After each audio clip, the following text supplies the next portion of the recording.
Welcome to the Leaders in Payments podcast, where we talk to C-level leaders from across the payments landscape. We'll be discussing the products and services that impact the payment space today, as well as trends and predictions for the future of payments. We will also hear stories from our guests about their journeys to the top. The commerce overlay on top of the orchestration aspect of that allows us to evolve in a world where we can focus on more so the experience, with the underlying orchestration being a part of that as needed, right, for any one audience. And so, although it requires orchestration in order for, us to perform from an experience perspective, I would say that, we will probably go a step beyond just being an orchestrator and saying, here are all the tools, go and do what you wish with them.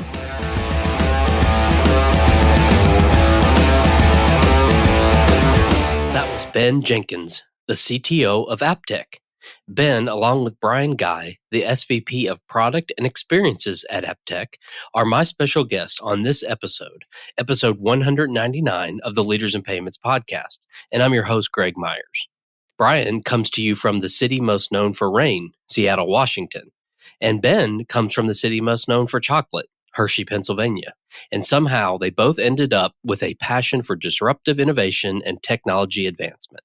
AppTech is a payments technology company that offers two core technology products, payments as a service and banking as a service.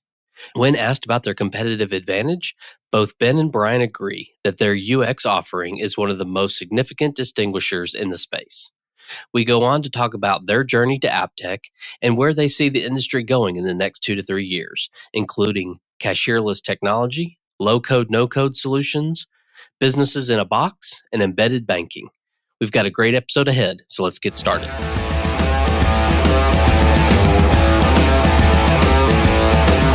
Hi, Ben and Bryan. Thank you for being here, and welcome to the Leaders in Payments podcast.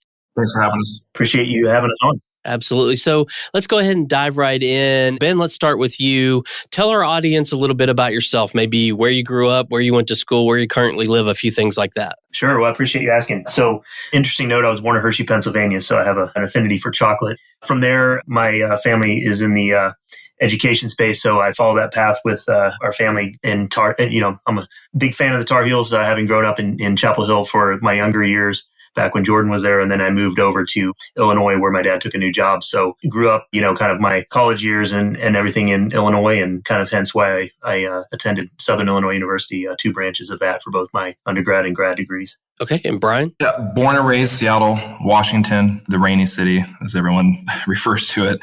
And my background, predominantly played sports throughout my life, always tinkering with technology and love of science fiction, if you will. Attended Seattle Pacific University, got a finance degree, ended up moving on to Seattle University where I got a law degree with a focus on business, and then currently spending most of my time in the Vancouver, Canada, and Seattle, Washington rail, if you will. Okay. Well, let's talk about the company AppTech. So, Ben, why don't you start this one, and Bryan, feel free to jump in. But can you tell our audience what AppTech does? Sure. So, just, I guess, backing up to a little bit of history, AppTech's been around since 2013, and as a part of that, has been heavy in the merchant processing space when it was founded. From that perspective, AppTech also believes in technology, and for that reason had acquired patents in the past and continues to do so as we speak. So those patents are the original patents that were acquired are essentially the basis for, mobile-to-mobile payments, text payment technology. And more recently, there have been some patents acquired that have to do with geolocation technologies in app. So I'd say, grounded on the side of technology, grounded on the side of growth of that technology with a merchant processing play back, when it was founded. I would say that evolved over the years as the industry evolved, as we've all seen, moving from, kind of processing to more of the embedded payments, aspect of what we've seen with technology and kind of the shift and move in the industry. So as AppTech was moving and shifting in that direction, that's where the more recent years have begun to kind of shift its position in the market around, kind of moving towards a SaaS model. And so that's, I guess, the beginning of where I was currently working with them on some opportunity to evolve in that space. And then that's where Bryan and I came together as we put our hats into the consulting arena with AppTech in 2021. And then that evolved into Bryan, myself, and a bunch of others coming in full time with AppTech at the end of 2021 into 2022 here. So that's a little bit of the evolution of where AppTech was and now where they are headed when it comes to that, which we'll, I'm sure, get into in more detail as we go through this. Okay. Bryan, anything to add to that? No, I think Ben captured it pretty well. I'll say, and we put together a very cross-functional team of engineering folks. I've spent my entire career in product management, Ben as well.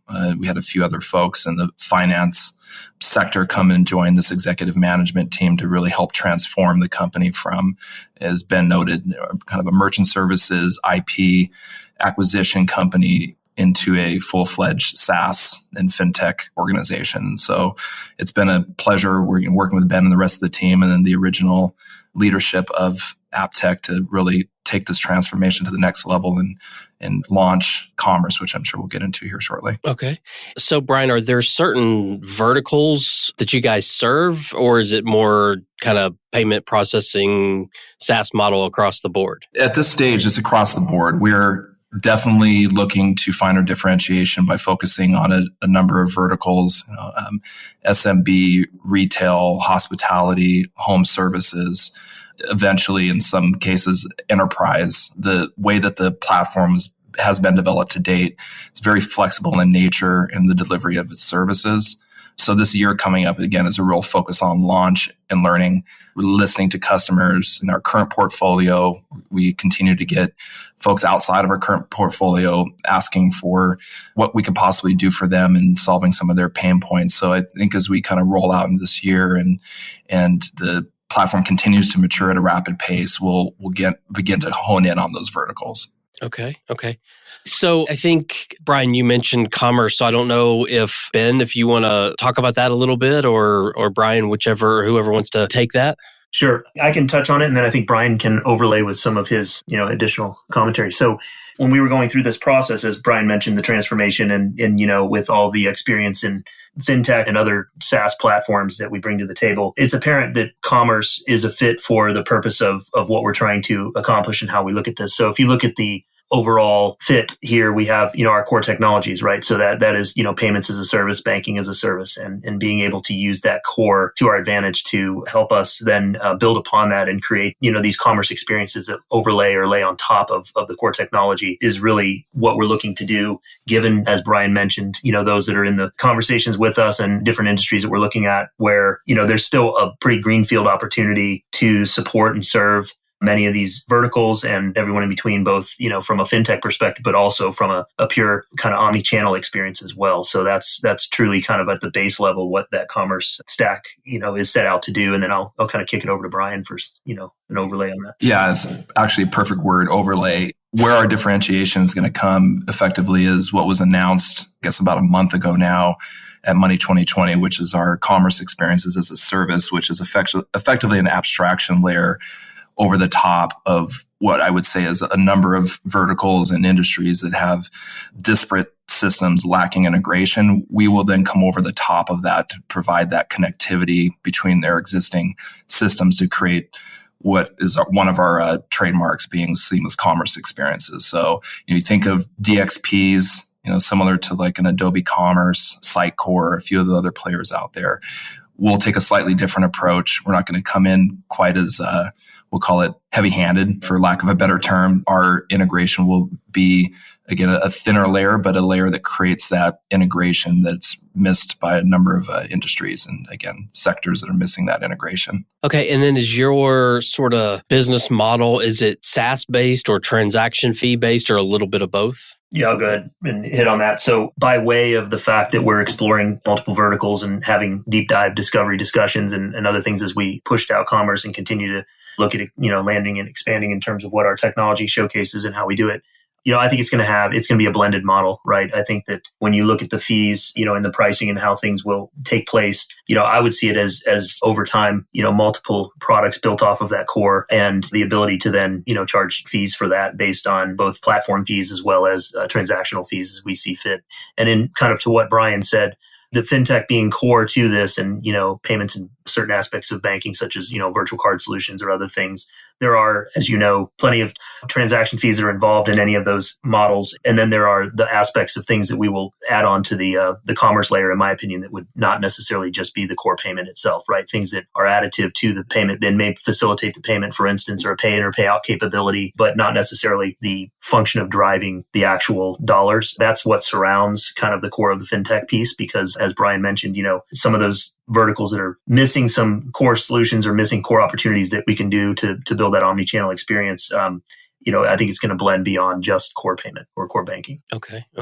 And are you sort of positioning it as like an orchestration layer, or do you want to not position it as that? That's a great question, given the orchestration buzzword in the industry and everything else that's taking place. I would say it's not being positioned necessarily as pure orchestration. When you see that and you hear about it, it is a, let's say, payment orchestration. You see a lot of players that build the tools and, you hit those with APIs or whatever it might be to build out that experience that you need within your software, and can take on a lot of that. I think there's the commerce overlay on top of the orchestration aspect of that allows us to evolve in a world where we can focus on more so the experience, with the underlying orchestration being a part of that as needed, right, for any one audience. And so although it requires orchestration in order for, us to perform from an experience perspective, I would say that, we will probably go a step beyond just being an orchestrator and saying, here are all the tools, go and do what you wish with them, right? Right. Okay. What would you say differentiates your company from your competitors out there? Yeah, I can take this. I think at this stage of the company and where we are, where we really stand apart is UX. I think UX coming in with a modern platform, right? We're not beholden to any legacy systems at this stage, and hopefully never will. But being able to marry up seamless commerce experiences with a focus on UX and a very flexible, adaptable, modular platform that is effectively SaaS at its core with a focus on SaaS, I think is going to be where we differentiate.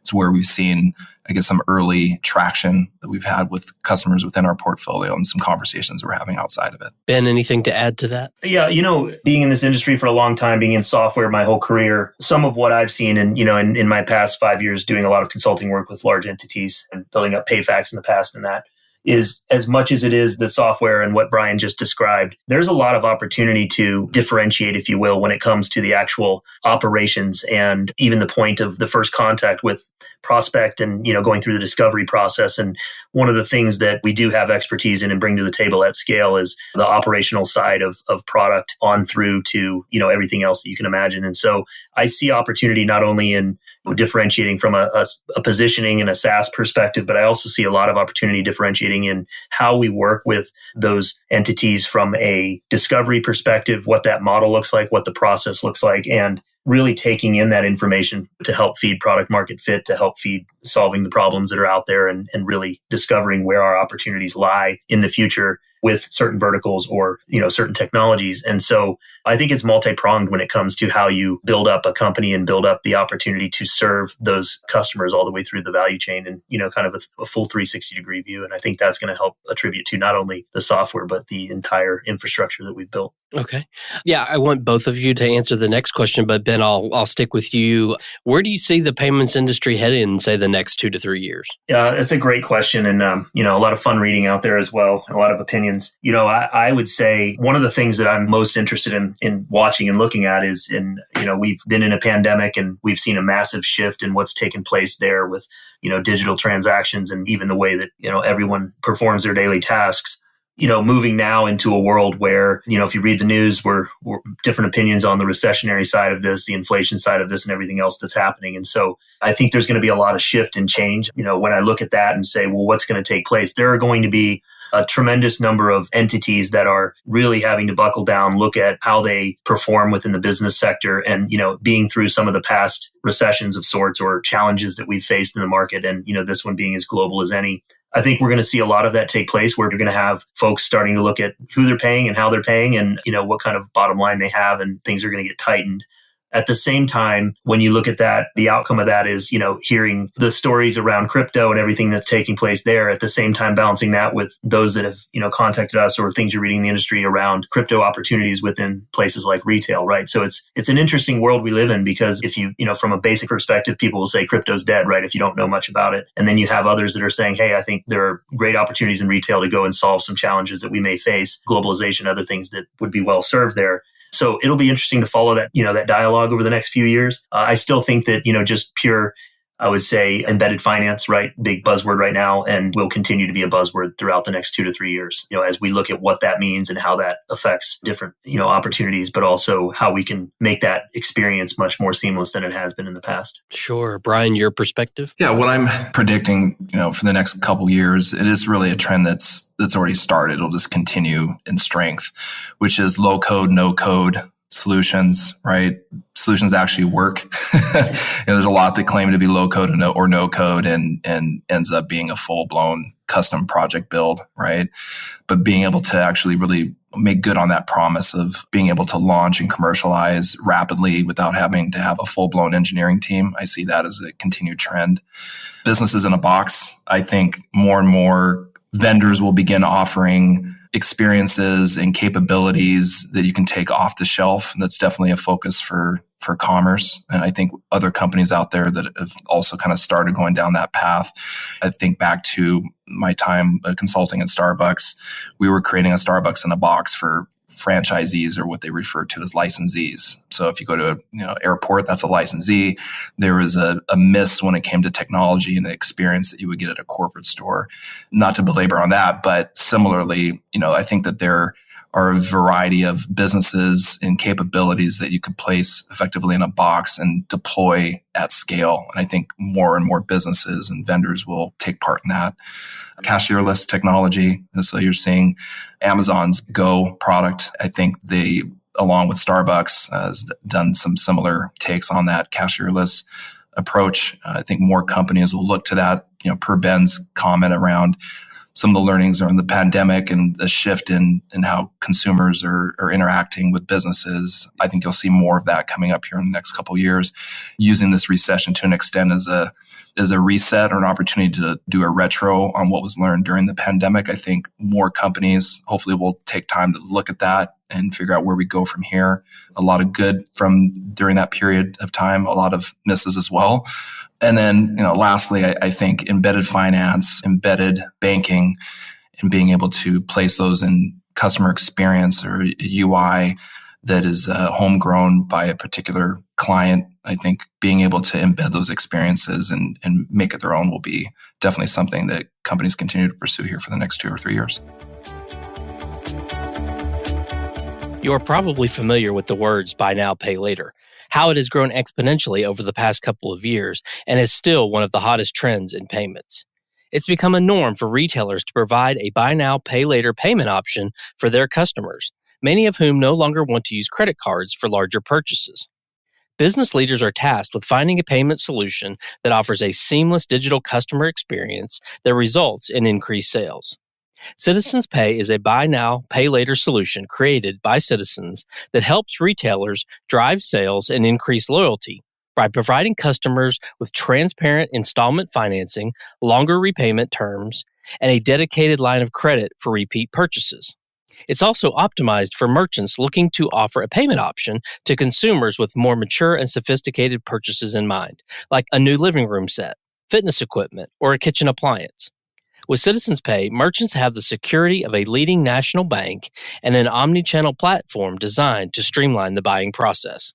If you want to learn more about Citizens Pay, follow the link in our bio or visit citizenspay.com/podcast, where you can find additional information about Citizens Pay and the buy now, pay later payment model. This podcast is part of a paid partnership between Citizens Pay and the Leaders in Payments podcast. Well, let's switch gears a little bit and talk about your backgrounds a little bit. So, Ben, we'll start with you. If you don't mind, tell us your journey, how you became the CTO there. Yeah. So, as mentioned, I've been in software my entire career. have, kind of, I guess, started in HP, Hewlett Packard, and built out their digital platform for retail to essentially not only deliver retail content when the web was evolving and retail was up for a question of whether it would exist, by way of brick and mortar, the pendulum swinging on that end. And we ultimately building that up and then creating the first store within a store at retail where we actually owned the content and could make changes to the content. That doesn't sound too exciting today, but back then it was, you were not to touch another retail site. So that was built up. That was a lot of fun. And, I think that really just, with the passion for disruptive innovation and, just generally software evolving the way it was, I think that's kind of what kicked me into gear to do some other things. And so, I've always done startups on the side. I have more or less been involved in startups, one, because I'm passionate about it, and two, because it allows me in my mind to see technologies or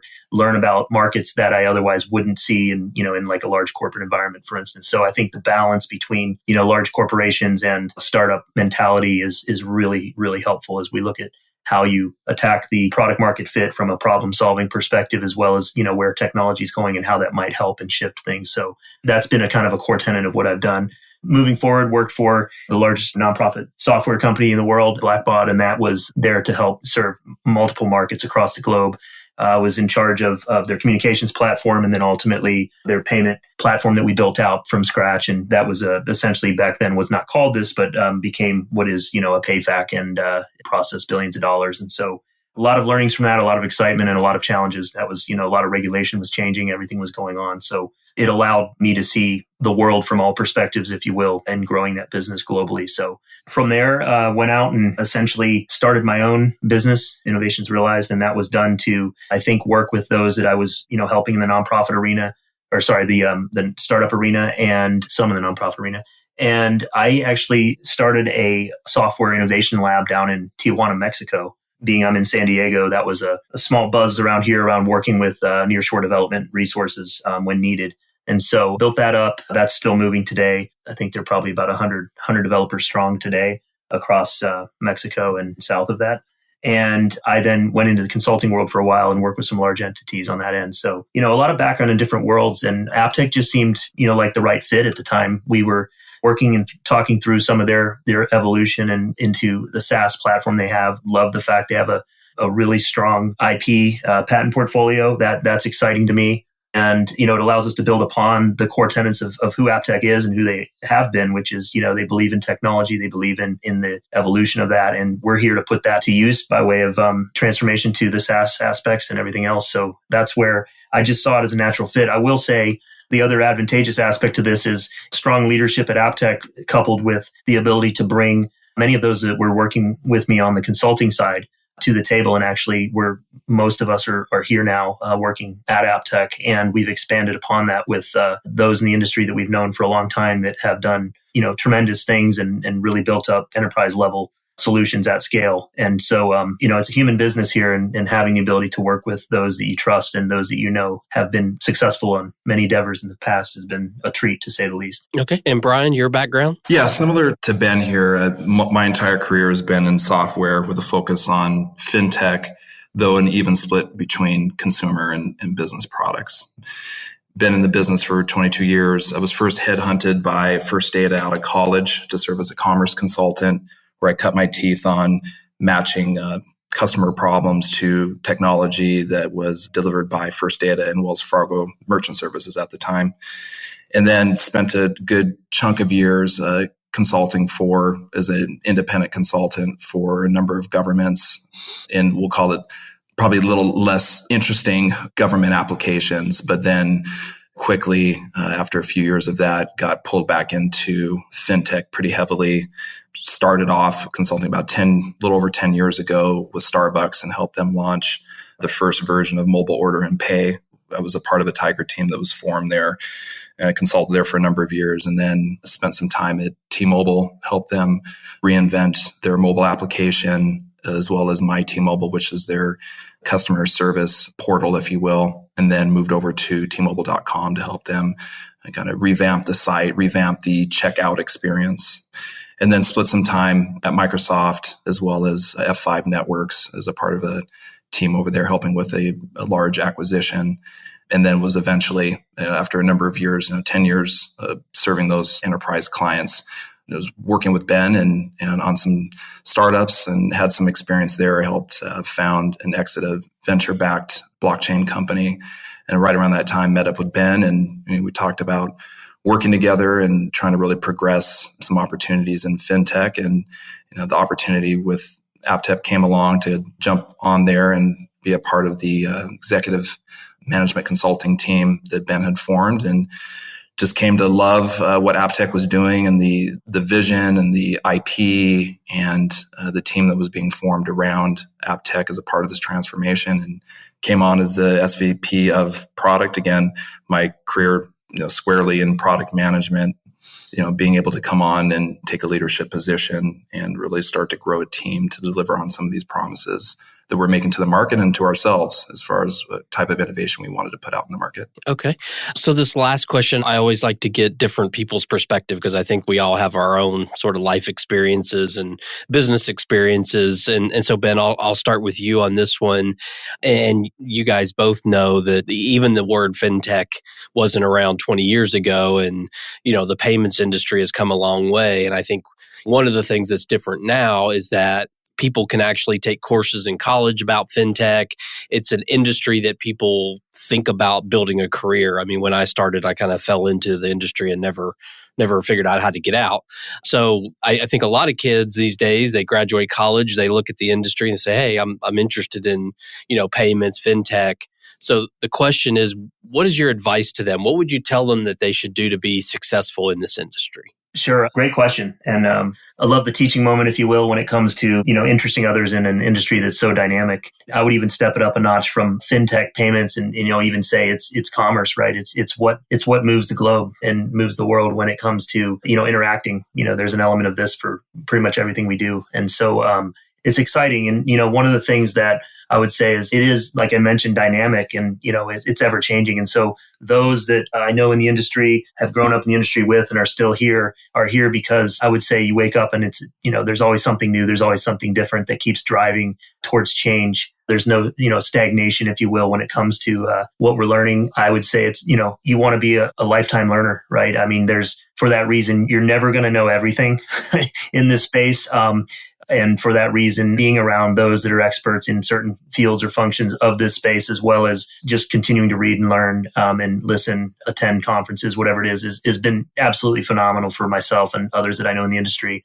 And, just be prepared to dive in and learn where you can and really, just consume yourself with it and find those mentors, find those that you trust and believe in, reach out to those and, in the industry that you feel would be a good support network for yourself. And everyone needs that. And that's been great.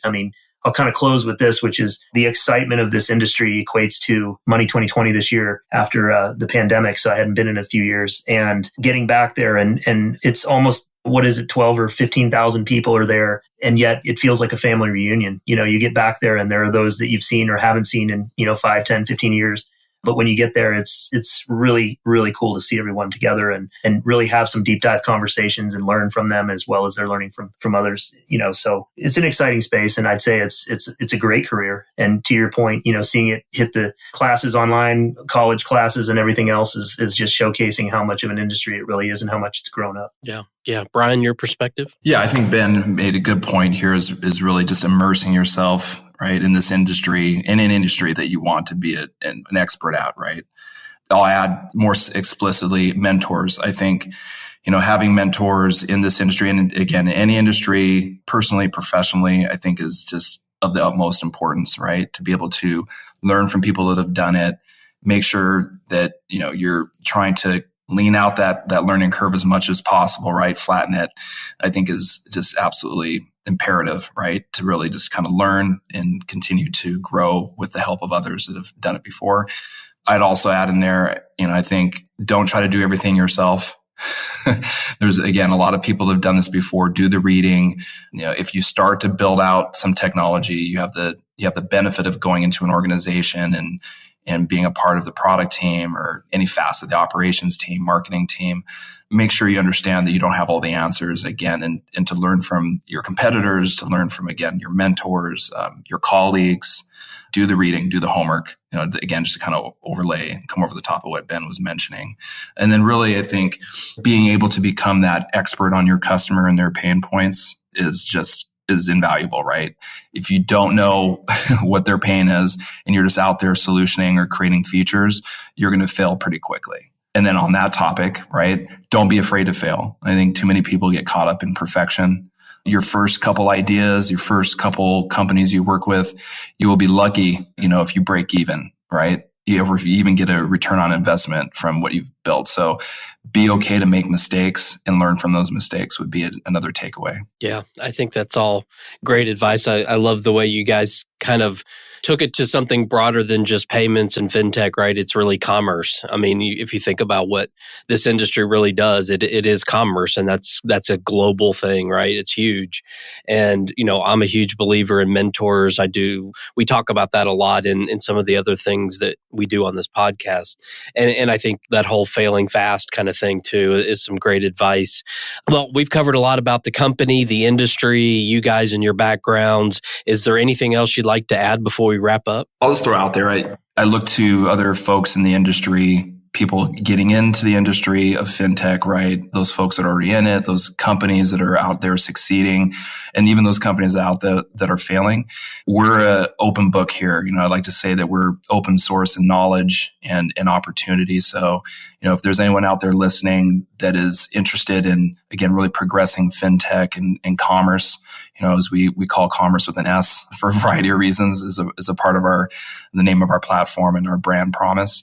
And so if there's folks out there that really want to, again, progress in fintech, we're open to collaborating and, learning and sharing what we have. And we look forward to, seeing folks, at places like Money 2020 and other, forums, if you will, to really just, again, kind of collaborate and, tackle all sides of the customer problems that we're seeing out there. Yeah, that was well said, Bryan. I think partnership is key in this space, and kind of what you just hit on probably hits on multiple ways of partnering and having discussions. But, that's a big part of this space, is making sure that, we have strong partnerships. You can't do everything in this space and do it all perfectly. There are plenty of companies and folks that, have been involved in certain aspects of this. If you think about, for instance, how do you handle the fraud aspects of the business that are ever evolving, right? There are companies that are handling that from an ML perspective and everything else that are so important to this business, but yet going at it alone isn't going to give you the opportunity to see what's taking place and really growing it with those key partnerships. So we're constantly looking at that model of the kind of the build by partner type model around how we progress, because there is, fintech is a big word, right? It means a lot, and commerce even bigger than that, and those experiences matter. And so constantly evaluating how we approach things and who we work with to help solve some of the biggest problems. Okay. All right. Well, Ben, Bryan, thank you so much for being on the show today. I know your time is very valuable, so I really appreciate you being here. It's been a pleasure. Really appreciate it, Greg. Greg, thanks so much for having us. Absolutely. And to all you listeners out there, I thank you for your time as well. And until the next story. Thank you for joining us this week on the Leaders in Payments podcast. Make sure you visit our website at leadersinpayments.com, where you can subscribe to the show and where you'll find our show notes. If you enjoyed listening, please share on your social channels as well.